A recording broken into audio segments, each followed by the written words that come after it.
இந்த உலகத்துல கடவுள்ன்ற கான்செப்டே கிடையாது. நமக்கு முன்னாடி வாழ்ந்த மக்கள் எல்லாம் அவங்களோட மன திருப்திக்காகவும் அண்ட் வாழ்ற எல்லா மக்களும் ஒரு பயத்தோட ஒரு கட்டுப்பாடோட வாழணுன்றதுக்காக இந்த கடவுள்ன்ற கான்செப்டை எழுதி வச்சுட்டு போயிருக்காங்க. சோ இதெல்லாம் ஒரு பொய்ன்ட்டு நான் கண்டிப்பா நிரூபிப்பேன்ட்டு ஒரு சயின்டிஸ்ட் ஒர்க் பண்ணிட்டு இருக்காரு. அவரோட வாழ்க்கையில ஒரு பொண்ணு வரா. அந்த பொண்ணு வந்துட்ட பிறகு அவர் வாழ்க்கையில எதிர்பாராத சம்பவங்கள்லாம் நடக்குது. இறுதியில அவர் கடவுள் இல்லைன்றத ப்ரூவ் பண்றாரா இல்ல கடவுள்ன்ற ஒரு சக்தி இருக்குன்றத ஒத்துக்கிறாரான்றத ரொம்ப பியூட்டிஃபுல்லா சில ரியல் லைஃப் சயின்டிபிக் ஃபேக்ட்ஸோட சொன்ன ஐ ஆரிஜின்ஸ் அப்படின்ற படத்தோட கதையை தான் இன்னைக்கு பார்க்க போறோம். நம்ம சேனலை இன்னும் சப்ஸ்கிரைப் பண்ணாதவங்க சப்ஸ்கிரைப் பண்ணிக்கோங்க. ஃபியூச்சர் ஸ்டோரிஸ் பார்க்கறதுக்காக நோட்டிபிகேஷன் பெல்லையும் எனேபிள் பண்ணிக்கோங்க. சரி வாங்க கதைக்குள்ள போகலாம். படத்தோட ஆரம்பத்துல நிறைய மனிதர்களோட கண்களை காட்டி ஆரம்பிக்கிறாங்க. எதுக்குன்னா உலகத்துல இதுவரைக்கும் 8 பில்லியன் மக்கள் தொகை இருக்கு. எப்படி கைரேகை ஒரு தனித்துவமானதோ அதே மாதிரி கண்களும் தனித்துவமானது. ஆனா அது எப்படி 800 கோடி மக்களுக்கும் தனித்துவமான கண்ணு இருக்கும்ட்டு அமெரிக்கால இயான் கிரேன்ற ஒரு PhD ஸ்டூடெண்ட் கண்களை பத்தி ஆராய்ச்சி செய்ய ஆரம்பிக்கிறாரு. ஒரு நாள் ஹாலோவின் நைட்ல ஊர்ல இருக்கிற எல்லா மக்களும் டிஃப்ரெண்டா சூட் எல்லாம் போட்டு செலிப்ரேட் பண்ணிட்டு இருக்க சமயத்துல ஒரு பொண்ணு தனியா ஸ்ட்ரீட்ல உட்காந்து நிலாவை பார்த்துட்டு இருக்கா. அவளோட கண்கள் மட்டும் தெரியற மாதிரி ஒரு மாஸ்க் போட்டுட்டு இருக்கா. அதை பாக்குற இயான் அவ கண்களை பார்த்து அட்ராக்ட் ஆகி அவ பக்கத்துல போய் நான் உங்களோட கண்களை ஒரு போட்டோ எடுத்துக்கலாமான்னு சொல்லி கேட்கறான். இயான் இந்த கண்களை பத்தி ரிசர்ச் பண்ண ஆரம்பிச்ச டயத்துல இருந்து ஸ்டடீஸ்க்காக நிறைய மக்களோட கண்களை போட்டோ எடுத்து வச்சுப்பான். சரி ஓகே எடுத்துக்கோங்கன்னு சொல்லிட்டு இந்த பொண்ணும் சொல்லிடுறா. அப்ப அந்த பொண்ணு இயான் பக்கத்துல வந்து ஃபேஷனடே அப்படின்ற பறவையை பத்தி உனக்கு தெரியுமா? அந்த பறவை அதுக்கு பிடிச்சமான யாரையாவது ஒருத்தவங்களை பார்த்தா ஒரே சமயத்துல அது கோபமாகவும் சோகமாகவும் சந்தோஷமாகவும் எல்லா எமோஷனையும் ஒரே சமயத்துல அது வெளிப்படுத்தும். அதை கேட்கிற இயான் நான் அந்த மாதிரி ஒரு பறவையும் கேள்விப்பட்டதே இல்ல.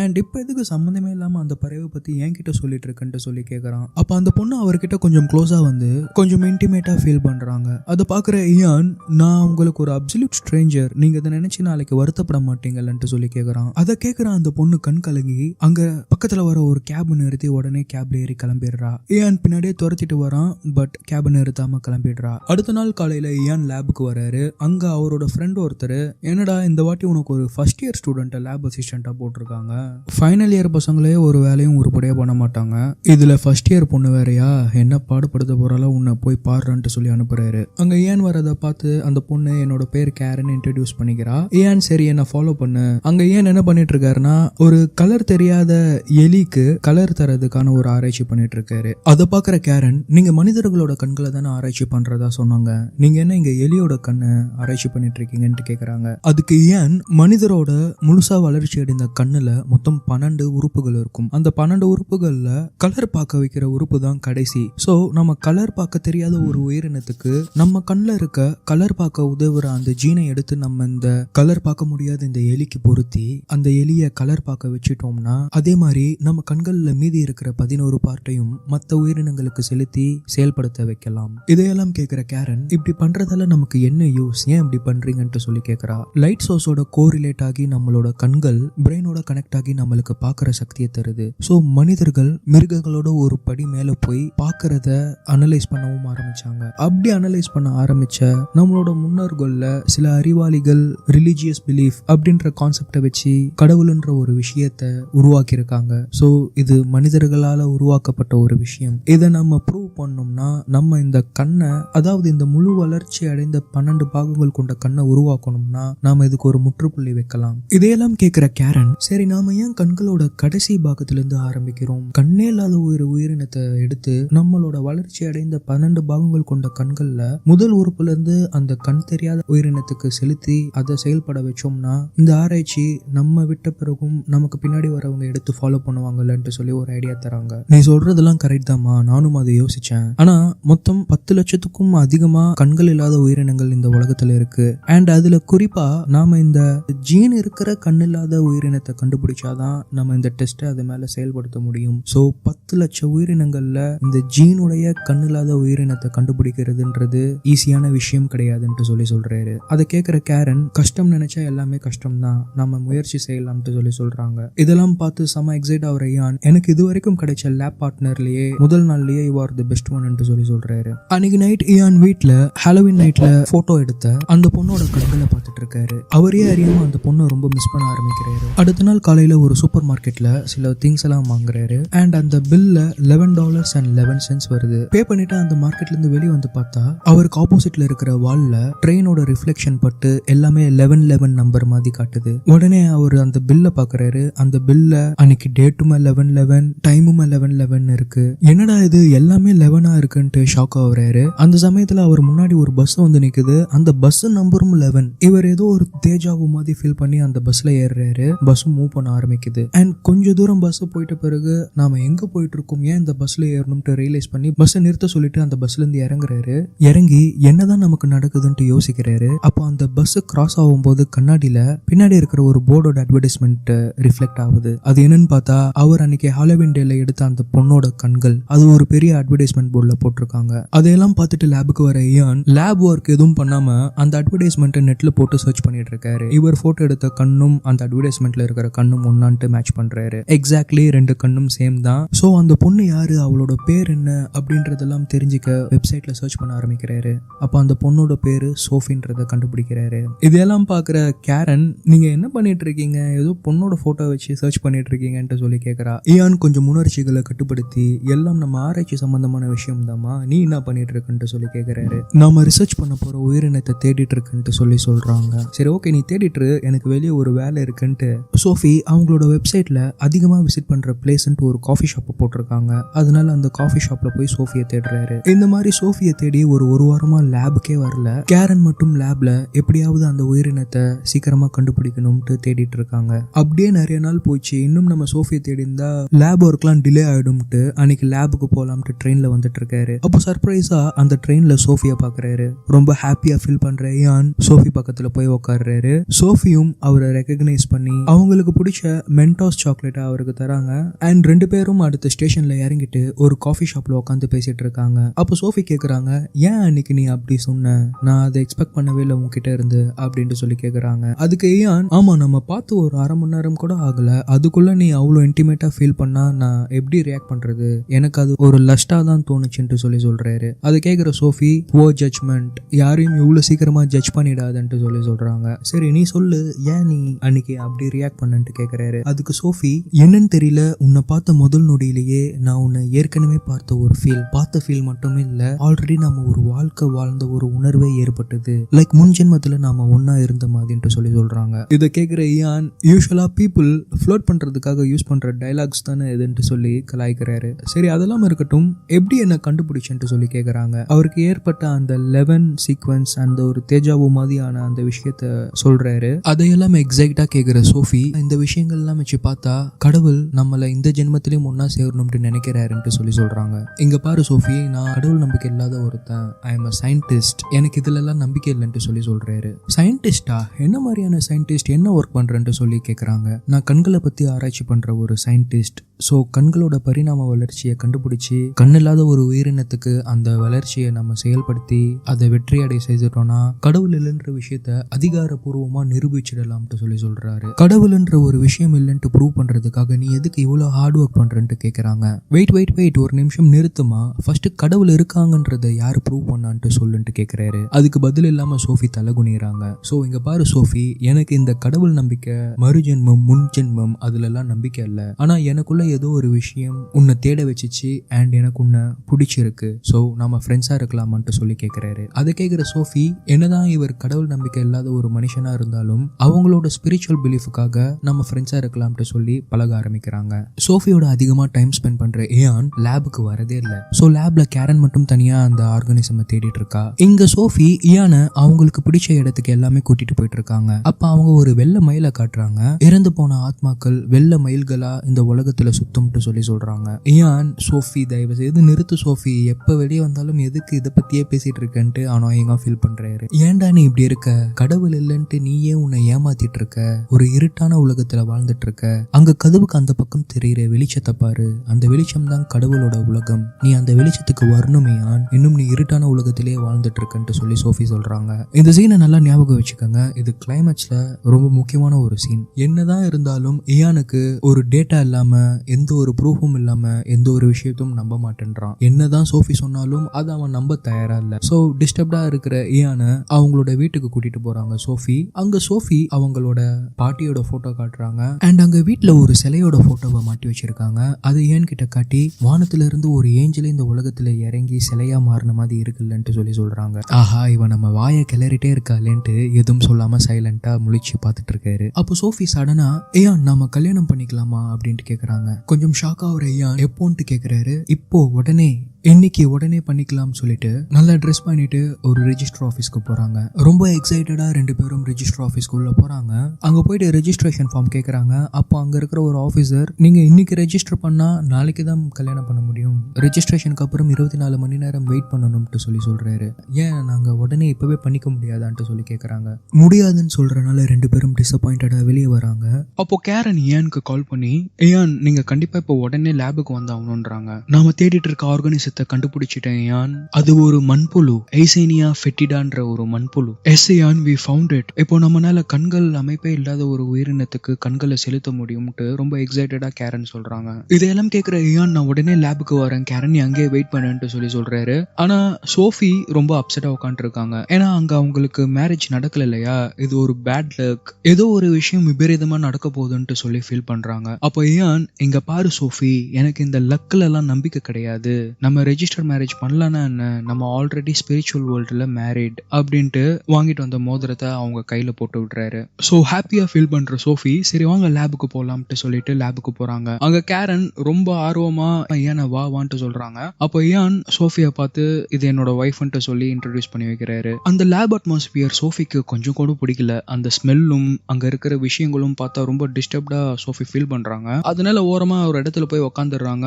அண்ட் கேரனும் இயானும் இந்த ஆர்கானிசத்தை பத்தி டிஸ்கஸ் பண்ண ஆரம்பிக்கிறாங்க. லைக் ஹியூமனுக்கு இருக்கிற அமினோ ஆசிட்ஸும் அதுக்கு இருக்குதா, சோ நம்ம என்ன லெவல் எக்ஸ்போஷர் அதை கொடுக்கணும் அப்படி இப்படின்ட்டு ரொம்ப எக்ஸைட்டடா அடுத்து என்ன பண்ணலாம்ட்டு ரெண்டு பேரும் டிஸ்கஸ் பண்ணிட்டு இருக்காங்க. அந்த சமயத்துல கேரன் ரொம்ப அப்செட்டா இருக்கிற சோஃபியை நோட்டீஸ் பண்ணி, ஏன் நான் கொஞ்சம் வெளியே போயிட்டு பிரேக் எடுத்துட்டு வரேன், நான் தூங்கவே இல்லை, நீ உன் ஒய்ஃபுக்கு லேபை சுத்தி காட்டுன்ட்டு சொல்லி வெளியே கிளம்புறாங்க. அப்போ சோஃபி அப்செட்டா இருக்கிறத நோட் பண்ற ஏன், எதுக்கு நீ இப்போ மூஞ்ச தூக்கி வச்சிட்டு இருக்க, என்ன ஆச்சு, என்னதான் உனக்கு பிரச்சனை அப்படின்ட்டு கேக்குறாரு. நீ தினமும் இந்த உயிரினங்கள்லாம் குடும்பப்படுத்திட்டு இருக்கியா ஏன், இதுதான் உன்னோட வேலையான்ட்டு சொல்லி கேக்குறாங்க. இங்க பாரு சோஃபி, யாரும் இங்க எந்த உயிரினத்தையும் கொடுமைப்படுத்தல, அந்த உயிரினத்துக்கிட்ட இல்லாத ஒரு சென்ஸை அதுக்கு தர முயற்சி செய்யறோம், அவ்வளவுதான் அப்படின்ட்டு சொல்றாரு. கடவுள் கிட்ட விளையாடுறது சரியில்லை ஏன்ட்டு சோஃபி திரும்ப திரும்ப சொல்றாங்க.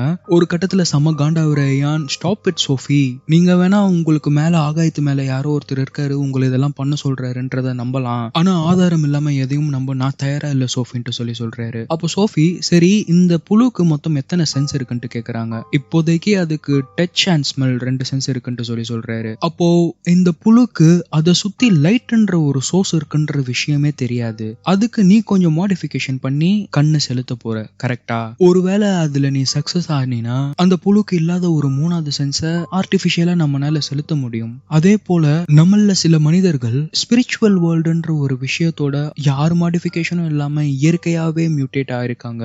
இது உண்மையான், இதை நீயும் ஒரு நாள் கண்டிப்பா ரியலைஸ் பண்ணுவேன்ட்டு சொல்றாங்க. பண்ணா நல்லா தான் இருக்கும், பார்க்கலாம்ட்டு சொல்லிட்டு ஏன் திரும்புறாரு. திரும்பும் போது அங்க இருக்கிற ஒரு கெமிக்கல் அவர் கண்ணில் பட்டுருது. அதை வலி தாங்க முடியாம சோஃபி உடனே கேரனை கால் பண்ணி கூப்பிடு, என்னால வலி தாங்க முடியலன்ட்டு சொல்லி கத்துறாரு. அப்போ கேரன் அங்க வந்து பெருசா பயப்படுறதுக்கு எதுவும் இல்ல, கண்ணில் லைட்டா எரிச்சல் இருக்கும், சோ இன்னைக்கு ஃபுல்லா அந்த பேண்டோடவே இருங்கன்ட்டு சொல்லிட்டு அனுப்புறாங்க. அப்போ சோஃபி, கண்ணு தெரியாம இன்னைக்கு டாக்டரை என்ன பண்ண போறீங்க, இன்னைக்கு நமக்கு கல்யாண நாள் வேற, கண்ணு தெரியலனா என்ன, நம்ம வீட்டுக்கு வாங்க, நான் உங்களை ஃபுல்லா பாத்துக்கிறேன்ட்டு அவங்க வீட்டுக்கு கூட்டிட்டு போறாங்க. பட் ஆனா அங்க அன்பார்ச்சுனேட்டா அந்த லிஃப்ட் ரிப்பேர் ஆகி அங்க லிஃப்ட்ல மாட்டிக்கிறாங்க. அபார்ட்மெண்ட் மெக்கானிக் யாராவது கால் பண்ணு சோஃபி, நம்ம இங்க மாட்டி 1/2 மணி நேரம் மேல ஆகுதுன்ட்டு ஏன் கத்துறாரு. என்கிட்ட மெக்கானிக் நம்பர்லாம் இல்லன்ட்டு சொல்லி சோஃபி சொல்றாங்க.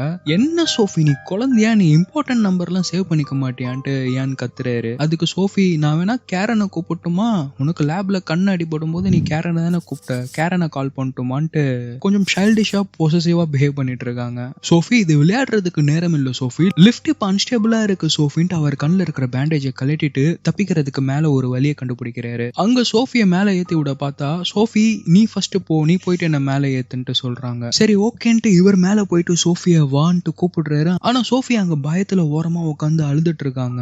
சோஃபி பயப்படாத, நான் இருக்கேன், எதுவும் பிரச்சனை இல்ல, கைய கொடு, நான் தூக்குறேன்ட்டு சொல்றாரு. சரி ஓகேன்ட்டு இவங்க வந்து கை கொடுக்குறாங்க. சோ உள்ள தூக்கி இழுக்கிற சமயத்துல மேல இருக்கிற லிஃப்ட் வேற கீழே விழுற மாதிரி இருக்கு. என்ன பண்றதுன்னு தெரியாம இயான் உடனே சோஃபியை பிடிச்சி மேல இழுத்துறாரு. அப்படியே செவுத்தோரமா போய் சாஞ்சி அப்பா ஒரு வழியா தப்பிச்சிட்டோம்டான்ட்டு சொல்லிட்டு இயான் சிரிக்கிறாரு. ஆனா சோஃபி பயங்கரமா மூச்சு வாங்குறாங்க. என்ன ஆச்சு சோஃபின்ட்டு சோஃபியை பிடிச்சி மேல இழுக்க பாக்குறாரு. ஆனா லிஃப்ட்ல சோஃபியோட உடம்பு பாதியா கட் ஆயிடுச்சு. இயான் கதறி அழுது அங்கேயே மயக்கம் போட்டு விழுந்துடுறாரு. சோஃபியோட மரணத்தை ஏத்துக்க முடியாத இயான் ரொம்ப பயங்கரமா தவிச்சிட்டு இருக்காரு. அவரோட ரிசர்ச்சை கூட கண்டினியூ பண்ணாம ஃப்ரெண்ட்ஸ் யாரையும் பார்க்காம தனிமையாவே ரொம்ப நாள் வாழ்ந்துட்டு இருக்காரு. சோ இயானை திரும்பி பழைய நிலைமைக்கு கொண்டு வரணும்னா அவர் பழையபடி லேப்ல வந்து ஒர்க் பண்ணாதான் மாறுவாருன்ட்டு கேரன் ஒரு நாள் அவரை ரொம்ப வலுக்கட்டாயமா லேபுக்கு கூட்டிட்டு வராங்க.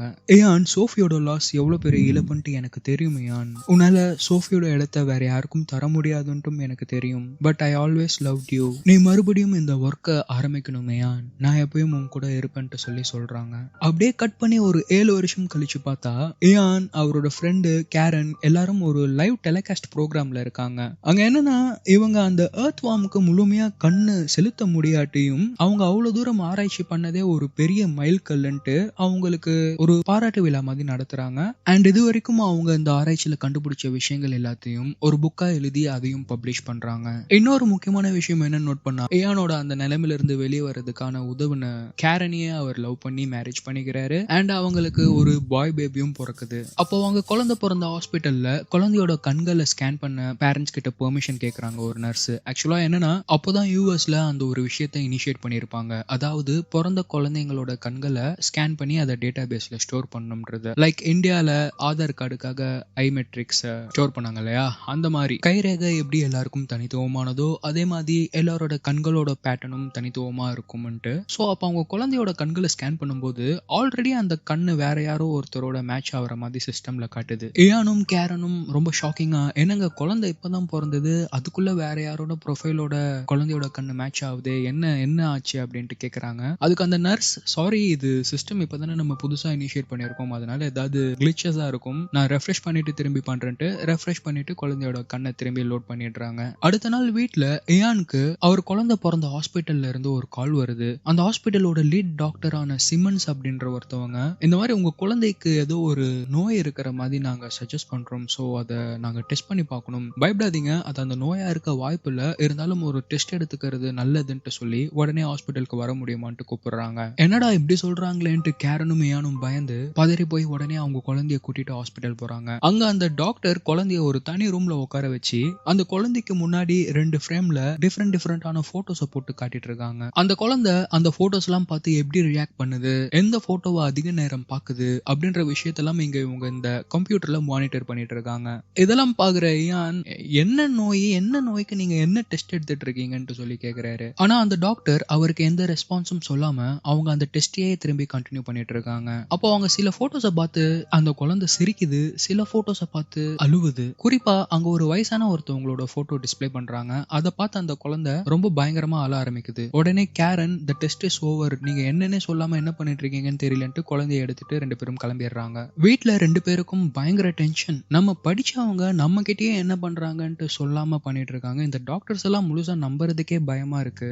அவங்க பண்ண அந்த டெஸ்ட் எந்த நோயோட ரிலேட் ஆகுது ஏன், உனக்கு ஏதாவது ஸ்ட்ரைக் ஆகுது, ஏதாவது கொஞ்சம் யோசிச்சு பாருன்ட்டு சொல்றாங்க. அப்போ ஏன் அங்க பார்த்து சில பிக்சர்ஸ்ல இருக்கிற வேர்டிங்ஸ் எல்லாம் சொல்றாரு. அதை நெட்ல டைப் பண்ணி பாக்குற கேரன் குழந்தை அதிக நேரமா பார்த்த போட்டோ அண்ட் அந்த போட்டோல இருக்கிற இடமும் ஒரு நிஜமான இடம், அங்க போய் ஏதாச்சும் தெரியுதான்ட்டு பார்க்கலாம்ட்டு ஏன் அங்க கிளம்பி போறாரு. அந்த இடத்த சுத்தி நிறைய வீடுகள் எதுவுமே கிடையாது, ஒரே ஒரு டைரி ஃபார்ம் மட்டும் தான் இருக்கு. சோ அந்த டைரி ஃபார்முக்கு போயிட்டு ஏதாவது தெரியுதான்ட்டு விசாரிக்கலான்னு பார்க்கும்போது வயசான ஒருத்தவங்களை பார்த்து அவர் குழந்தை அழுதான் இல்லையா, அவங்கள அங்க ஏன் நேர்ல பாக்குறாரு. கட் பண்ணா அடுத்த சீன்ல பயங்கர ஷாக்கிங்கா வீட்டுக்கு வர ஏன் கேரன் நம்மளோட பையனோட கண்ணு வேற யாரோட ஒரு ப்ரொஃபைலோட மேட்ச் ஆச்சு இல்லையா ஹாஸ்பிட்டல்ல, அவரோட ஒய்ஃப் தான் அந்த ஓல்ட் லேடி அண்ட் அவங்களோட போட்டோவை பார்த்து தான் நம்ம பையன் அழுது இருக்கான். இன்னொரு விஷயம், அவர் இறந்து 10 மாசம் ஆகுது கேரன், இதுல இருந்து உனக்கு என்ன தெரியுதுன்ட்டு கேக்குறாரு. எனக்கு ஒண்ணுமே புரியல ஏன், நீனே டைரக்டா சொல்லு அப்படின்ட்டு கேரன் கேக்குறாங்க.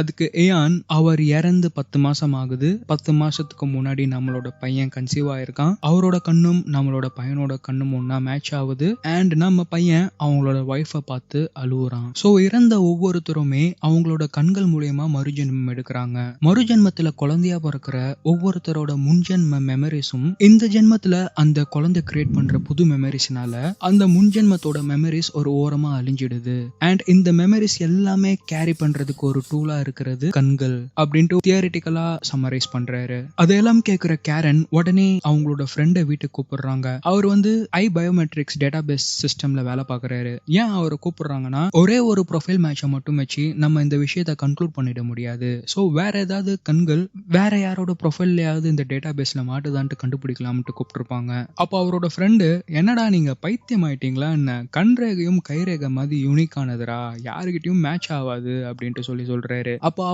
அவங்களோட குழந்தைக்கு நடந்த இன்சிடென்ட்டை பத்தி சொல்றாங்க. அதை கேட்டு பயங்கரமா ஷாக் ஆகுற இந்த ஃப்ரெண்டு, சரி ஓகே, எனக்கு ஐ டேட்டா பேஸ்க்கு ஓரளவு தான் ஆக்சஸ் இருக்கு, வேற ஏதாவது கண்ணை டெஸ்ட் பண்ணி பார்க்கலாம்ட்டு ஏயானோட கண்ணையே ஃபர்ஸ்ட் டெஸ்ட் பண்ணி பார்க்கறாரு. செக் பண்ணி பார்க்கும்போது ஏயானோட கண்ணு எந்த ப்ரொஃபைலோடும் மேட்ச் ஆகல. அதுக்கப்புறம் கேரன் அவங்களோட கண்ணையும் அவங்களோட அம்மாவோட கண்ணையும் சேர்த்து டெஸ்ட் பண்ணி பார்க்கலாமான்னு கேக்குறாங்க. ஏன்னா அவங்க 2 பேரோட கண்ணும் ஒரே கலர்ல இருக்கும்ட்டு சொல்றாங்க. அதுக்கு அவர் ஃப்ரெண்டு, கண்ணோட கலர்லாம் மேட்ரே கிடையாது, அது எந்த கலர்ல வேணாலும் இருக்கலாம், ஆனா அந்த ஐரிஸ் பேட்டர்ன் தான் டிஃப்ரெண்டா இருக்கும்ட்டு சொல்றாரு. அண்ட் அதுக்கப்புறம் கேரன் அண்ட் இவரோட ஃப்ரெண்டு எல்லாரு கண்ணும் போட்டு செக் பண்ணி பாக்குறாங்க. அவங்க 3 பேரு கண்ணும் மேட்சே ஆகல. சரி அடுத்து என்ன பண்ணலாம், யாரோட கண்ணை பார்க்கலாம்ட்டு கேட்கும்போது இயான் அவரோட ரிசர்ச்காக நிறைய பேரோட கண்களோட போட்டோ எடுத்து வச்சிருப்பாரு இல்லையா, அந்த கண்கள் எல்லாத்தையும் ஒன்னொன்னா சர்ச் பண்ணி பார்க்கலாம்ட்டு சர்ச் பண்ண ஆரம்பிக்கிறாங்க. அப்படி சர்ச் பண்ணிட்டு இருக்கும்போது சோஃபியோட கண்ணு டேட்டா பேஸ்ல மேட்ச் ஆகுது. அதை கேட்கிற இயான், ஆப்வியஸா அவ ஏதாவது ஒரு ஹாஸ்பிட்டல்ல ஸ்கேன் பண்ணிருப்பா, அதனால மேட்ச் ஆயிருக்கும்டான்ட்டு சொல்றாரு. அதுக்கு அவர் ஃப்ரெண்டு,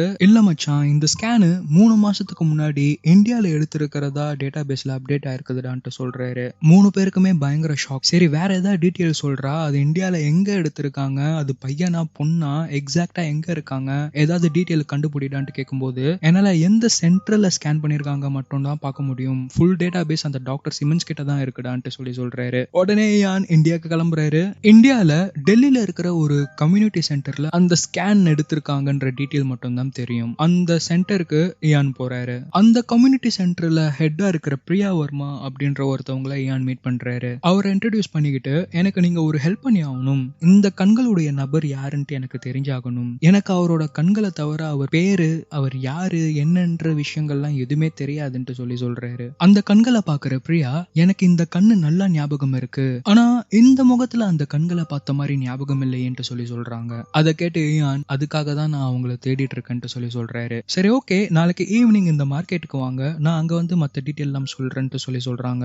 அடுத்த நாள் ஈவினிங் அந்த மார்க்கெட்ல இயான் ரொம்ப நேரம் வெயிட் பண்ணிட்டு இருக்காரு. இவங்க வரவே இல்ல. எங்க வராம போயிடுவாங்களோன்னு பயந்துட்டு இருக்க சமயத்துல பிரியா வராங்க. ஏங்க இவ்வளவு நேரம்ட்டு இயான் கேட்கும்போது, அது எப்படிங்க, வேற ஒரு நாட்டுல எங்க நாட்டு ஆளை பத்தி கேக்குறீங்க, நான் உங்களை பத்தி எதுவும் தெரியாம பிளாங்கா சொல்லிடுவேனா, அதனாலதான் உங்களை பத்தி கொஞ்சம் ரிசர்ச் பண்ணிட்டு இருந்தேன், நீங்க ஒரு சயின்டிஸ்ட், உங்களை ட்ரஸ்ட் பண்ணலாம்ன்ற ஒரு நம்பிக்கை தான் உங்களுக்கு ஹெல்ப் பண்ணலாம்ட்டு வந்தேன். அந்த கண்களுடைய நபர் ஒரு சின்ன பொண்ணு, பேரு சலோமினா, இந்த ஏரியால தான் அவங்க வீடு இருக்கு, வாங்க செக் பண்ணலாம்ட்டு கூட்டிட்டு போறாங்க. அப்ப அவங்க ஸ்ட்ரீட்ல இருக்கிற ஒருத்தவங்க கிட்ட இந்த பொண்ணோட வீடு எங்க இருக்குன்னு தெரியுமான்ட்டு கேட்கும்போது அவங்க பயங்கர ஷாக்கிங்கா ஒரு விஷயம் சொல்றாங்க. அது என்னன்னா, அந்த பொண்ணோட அம்மா அப்பா 2 பேருமே ஒரு மாசத்துக்கு முன்னாடி ஒரு ஆக்சிடென்ட்ல இறந்துட்டாங்க.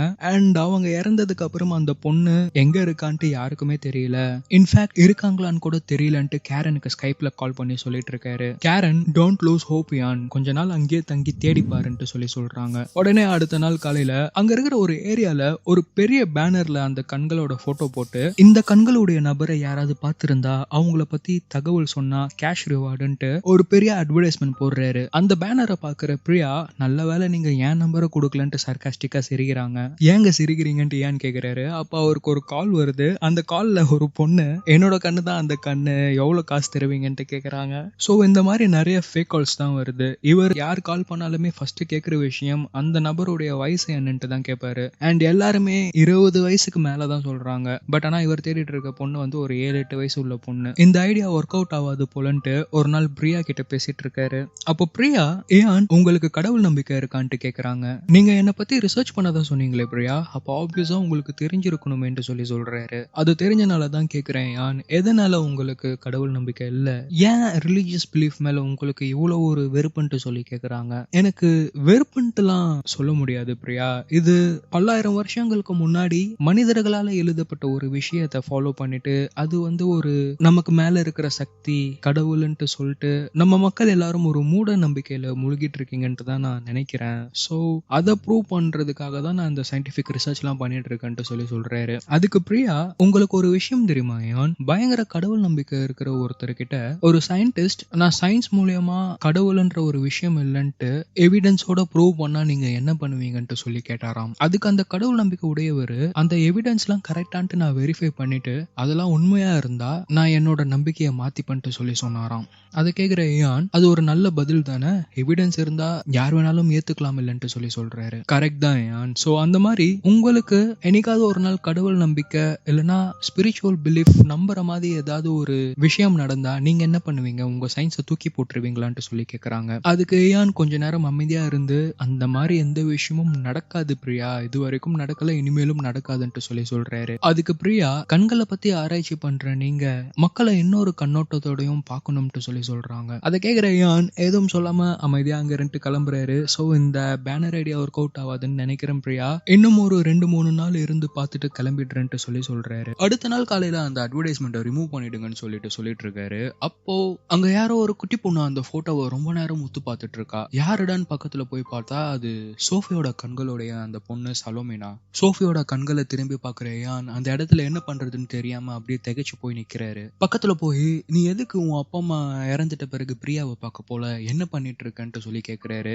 சலோமினாக்கு ஒண்ணுமே புரியல. ஆக்சுவலா ஏன் பேசுற இங்கிலீஷ் அவ்வளவா புரியல, பட் கொஞ்சமா ஏதோ அண்டர்ஸ்டாண்ட் பண்ணிட்டு எனக்கு ரொம்ப பசிக்குதுன்ட்டு சொல்லி சொல்றாங்க. அதை கேட்டு உடனே ஏன் சலோமினாவா அவரோட ஹோட்டல் ரூம்க்கு கூட்டிட்டு போறாரு. அங்க கொஞ்சம் சாப்பாடு வாங்கி கொடுத்துட்டு கேரனுக்கு கால் பண்ணிட்டு நான் யாரை கூப்பிட்டு வந்திருக்கேன் பாருன்ட்டு காட்டுறாரு. சோ சோஃபியோட கண்களுடைய அந்த பொண்ணை பாக்குற கேரன் சில எக்ஸ்பெரிமெண்ட்ஸ் பண்ணி பார்க்கலாம்ட்டு ஸ்டார்ட் பண்றாங்க. ஏன்னா இவங்களோட குழந்தைய அந்த டாக்டர் சிமென்ஸ் ஹாஸ்பிட்டல்ல வேற போட்டோஸ் காமிச்சு எக்ஸ்பெரிமெண்ட் பண்ணாங்க இல்லையா, அந்த மாதிரி சோஃபிக்கு பிடிச்சமான விஷயங்கள் எல்லாத்தையும் இந்த பொண்ணு கிட்ட காட்டி சோஃபியோட மெமரிஸ் இந்த பொண்ணுக்கு இருக்கான்ட்டு டெஸ்ட் பண்ண ஆரம்பிக்கிறாங்க. அப்போ சோஃபிக்கு பிடிச்ச மென்டோஸ், அவங்களுக்கு பிடிச்ச வெள்ளை மயில், அந்த சிலை எல்லா போட்டோயும் காட்டுறாங்க.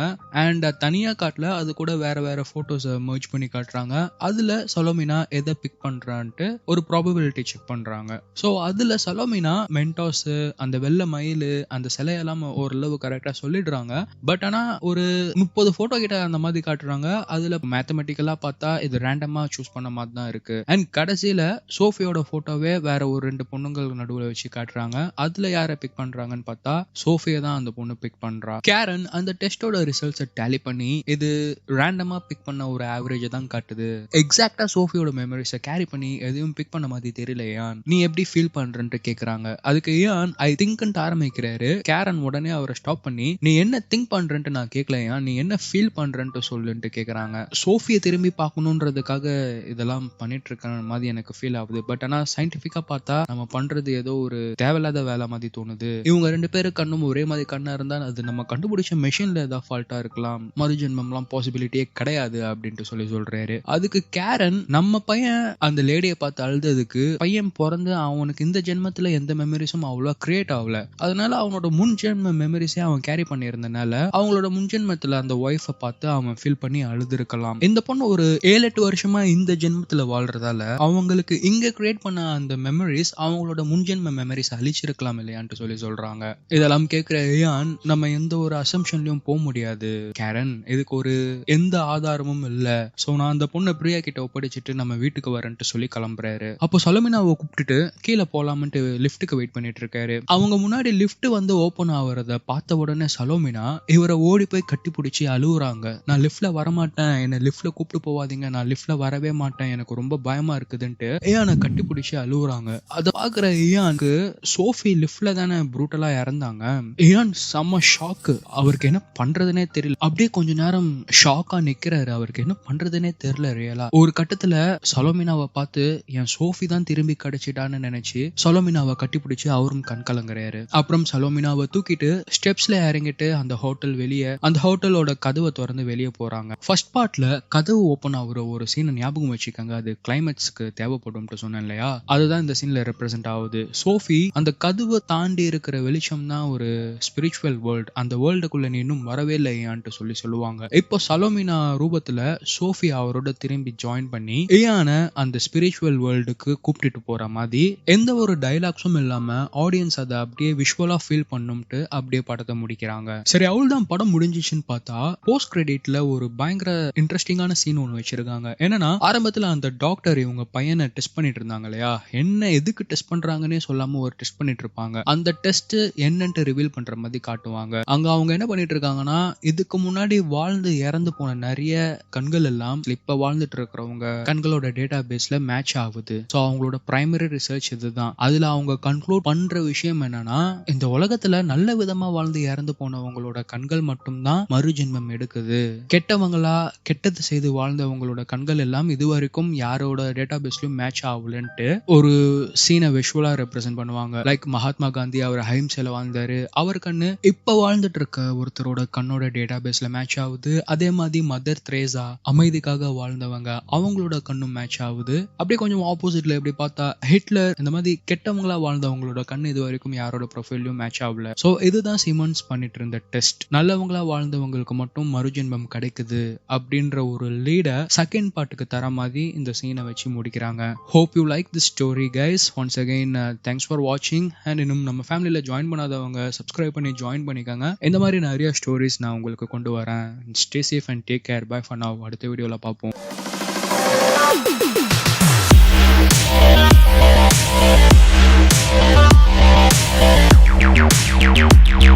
right back.